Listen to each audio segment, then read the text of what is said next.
Okay, we're talking with our favorite divorce attorney, Jennifer Hargrave from Hargrave Family Law, because last time we chatted with her, we kind of got on this sidebar discussion about people not wearing their rings. I was saying I forget to wear mine all the time. I didn't think anything of it. And I get questioned about it. Yeah, so then apparently people were asking wrong, like, well, Jenny's not wearing her ring. And I thought, oh man, I'm getting the rumor mill started. Jennifer, is this an issue when people do this? You know, I think it usually is one of the first symbolic acts when somebody does file for divorce is they kind of take off their wedding rings. Certainly the wedding ring is a symbol that you are betrothed, you're taken, you're off the market. And so not wearing one could be sending the signal that you are available. Oh my goodness. Well, I'm socially distanced over here, so we're in good hands, Jennifer. Let's talk about the idea that sometimes people can almost be more attracted, though, to somebody who's wearing a wedding ring. What's that about? Right. It's called the wedding ring effect, right? And so usually it's men who are then more desirable to the women because they're, thought to have all these wonderful characteristics of somebody who you'd want to be in a relationship with. Of course, I always have to ask, is that person who's, who you're going after, who's married, is that really the kind of mate that you want to have? So I think you have to be careful. Just be aware of the fact that somebody may appear more attractive, but really if they're going to then be available to you, they're not the mate that you're going to want. They're going to end up hiring Jennifer as their divorce attorney down the road. Exactly. Now, there are certain professions, mine is not one of them, but there are a lot of professions where you can't, I just think you can't really wear a ring. Maybe if you're, I don't know, like lifting weights all day, if you do more like manual labor or something like that. How does that sort of play into it? Combine on a farm. Yes, working at a farm. Incidentally, I do not do that, and so I do not have that excuse. But some people Cutting do. lumber in Idaho. Like my brother-in-law has a tattoo on his hand. Like she branded him. She's like, "You are getting tattooed. People are seeing this."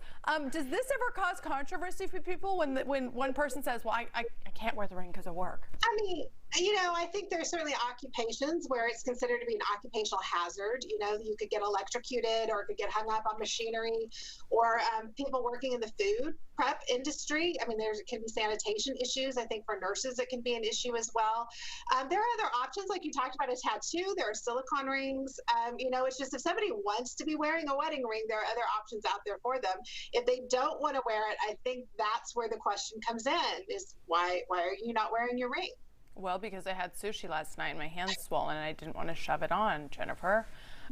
Listen, is this something people should discuss before marriage or in a like prenup, or I learned this from you that there's such thing as a postnup. Is this something people should arrange so that one person doesn't get hurt by the other person, not wearing the ring? Sure. I think anytime you can discuss your expectations prior to marriage, that's really healthy. If you are married, you should be talking about what your expectations are. So if it's important to you that your spouse wear the wedding ring, have a conversation with them about that and let them know. Otherwise, you're just going to be feeling frustrated, and you could probably be putting all kinds of meaning and interpretation around them not wearing their wedding ring, when in fact the reason is because they just had sushi. So, I think is important and is a good way to avoid having me in your life. Well, the other issue here, Jennifer, is that some people are wedding ring hawks. They're keeping an eye on who's wearing and who isn't. I'm not that person, so when someone says to me, "Does Jenny not wear her wedding ring?" I go, I thought she did. I hadn't not really a hawk. noticed. Is that a generational thing, these wedding ring hawks? I don't know that it's generational. I think over time it has certainly become much more customary for both men and women to be wearing wedding rings. And so when somebody's not wearing it, it does raise questions. And that is, like I said, it's one of the first things that happens when somebody files for divorce is they stop wearing their wedding ring usually, especially if they're the one who's filing. So it does signal to others that, you are maybe available.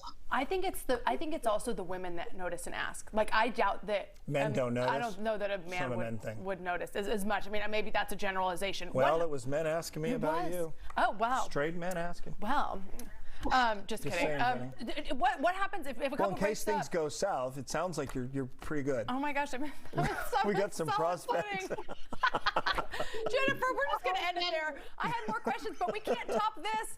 Good to see you, Jennifer. No more sushi for me, and ring on. Silicone tattoo, whatever. Good to see you, and thank you for the chat.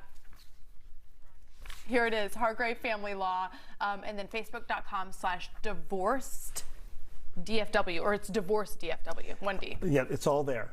One D and divorced. Unless you've been divorced twice, you can add a second D. All right.